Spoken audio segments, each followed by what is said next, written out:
Hi guys, as we promised to you, here is this week's video. Did you able to guess the topic of the video? Today we are talking about gluten. It is all about gluten. Gluten is the real workhorse of the world's most delicious pastries, pasta and all bakery items. Imagine the texture of your favorite bakery item. Without gluten, they would crumble at the touch. In reality, gluten does not exist as such in flour. There are two major protein components present in flour, which when combined with water form gluten. These two proteins are called gliadin and glutenin. These two are wheat's native proteins. When water is added to flour and mixed, these proteins absorb water, otherwise known as hydrating. Adding water to flour starts a chemical process that can eventually lead to gluten development. Gluten development begins during mixing. The basic point of mixing is to hydrate flour. Mixing matters not because it is necessary to develop gluten. You can develop gluten with minimal mixing. But mixing is essential because it speeds up the hydration process and ensures that water is evenly dispersed throughout the flour. Gliadin and glutenin then combine to form the protein called gluten. Gliadin is very sticky when wet and very extensible and imparts adhesive properties to gluten. Glutenin is a large and complex protein which gives dough strength and elasticity. Do you ever notice the gas bubbles inside the cookies, pastries, cakes, and shortbread? This is about how it forms. As mixing continues and the ingredients transform into dough, the chains of proteins become more numerous and elongated. They organize into a sort of webbing as shown in this picture. The network of gluten will continue to develop, gradually becoming stronger and more complex, up until the dough is fully proved. Chains of gluten grow longer and stronger as more and more molecules stick together. During bulk fermentation, bakers periodically fold the resting dough to help align the gluten strands into an even, organized structure, which gives the dough the integrity it needs to expand as the carbon dioxide produced by the yeast and water vapor are introduced into the bubbles. When the gluten network is strong enough, the dough can be shaped. This network forms the structure of bread dough and is responsible for the texture of bread as we know it. This is because gluten has four important properties. 1. It absorbs twice its weight in water. 2. It is sticky. 3. It is extensible. This means it will stretch when pulled. 4. It is elastic. When stretched it will return to near its original size. These four properties of gluten in dough make wheat suitable for bread baking. Without this little protein potion, bread would be a very different thing. Flatter, crumblier, denser, and less chewy. Kneading is the common word that always goes with dough making. Kneading dough is a traditional method that has been practiced for thousands of years. Kneading dough by hand. This is the easiest to control and oldest method. There are a few techniques to knead the dough by hand and all of them involve stretching and folding the dough continually. In general, kneading dough by hand can take around 10 minutes for enough gluten to form. Flour can then be added little by little to the dough while it is kneaded so that it will not stick. However, care must be taken to avoid adding too much. When you add excessive flour during the process, this can result in a dry and stiff dough. When the dough is kneaded adequately, this will have a silky and soft texture and will also spring back if you poke it with your finger. Mechanical dough kneading. Kneading dough can also be done with the use of a stand mixer with dough hook attachment or a bread machine. A bread machine is completely automated that makes them foolproof. It is faster to knead using a stand mixer compared to kneading by hand. Again, care must be taken to avoid over-kneading. To avoid the over-kneading, bakers check gluten development by performing the window pane test. Here is how to do window pane test. First, cut off a small piece of the dough about the size of a golf ball. Hold it between your thumb and first two fingers. Next, gently spread your fingers and thumbs apart, starching the dough into thin translucent membrane. If you can stretch the dough without it breaking, that means the gluten is well developed and your dough is ready to rise. If the dough tears before you have fully extended your fingers, the gluten isn't quite ready yet. There are other factors that influence gluten development, such as the type of flour you use.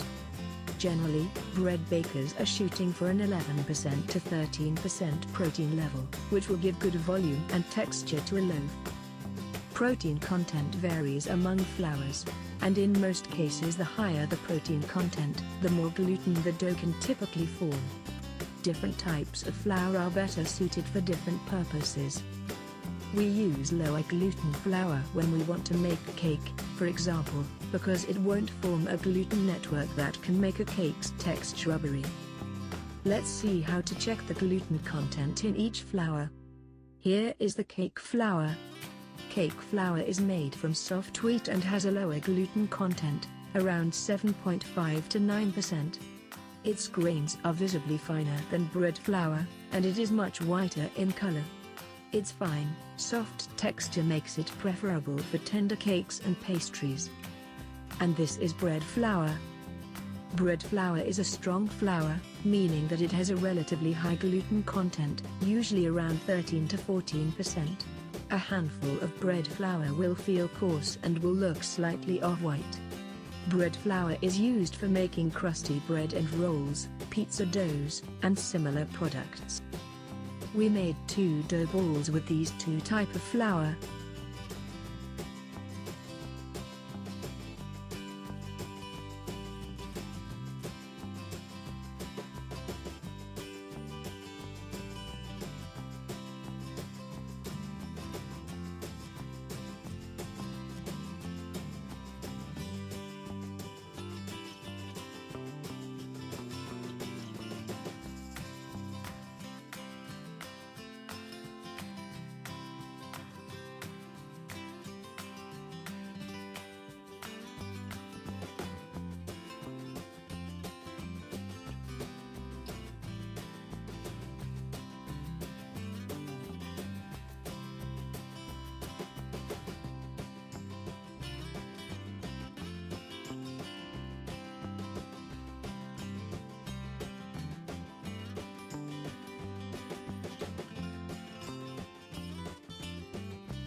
Then washed with running water to wash out the starch on those doughs. The remaining portion is gluten.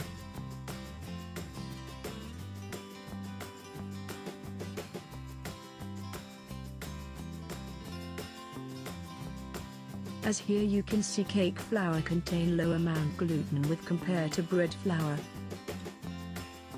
Some wheat varieties, including semolina and most ancient grains, don't have good gluten-forming properties, which is why they are often blended with other wheat flours in bread recipes. Amount of water, water harnesses, water pH, enzymes, salt and fat are some factors that affect gluten development. Sometimes you may wonder that when heard there are gluten-associated diseases. Celiac disease is a serious autoimmune disease that occurs in genetically predisposed people where the ingestion of gluten leads to damage in the small intestine. When people with celiac disease eat gluten, their body mounts an immune response that attacks the small intestine. These attacks lead to damage on the villi, small finger-like projections that line the small intestine, that promote nutrient absorption.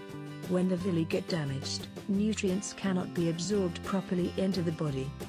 Celiac disease can develop at any age after people start eating foods or medicines that contain gluten. Left untreated, celiac disease can lead to additional serious health problems.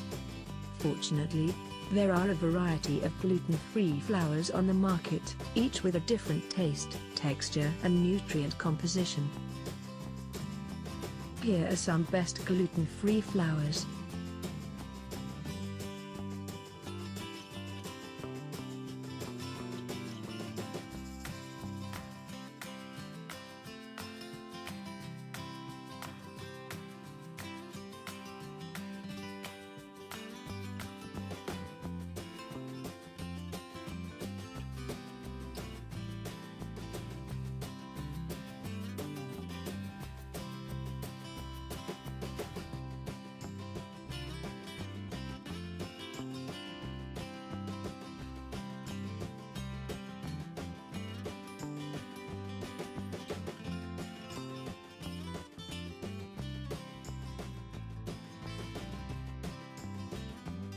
When next time you make bread, keep these factors in mind.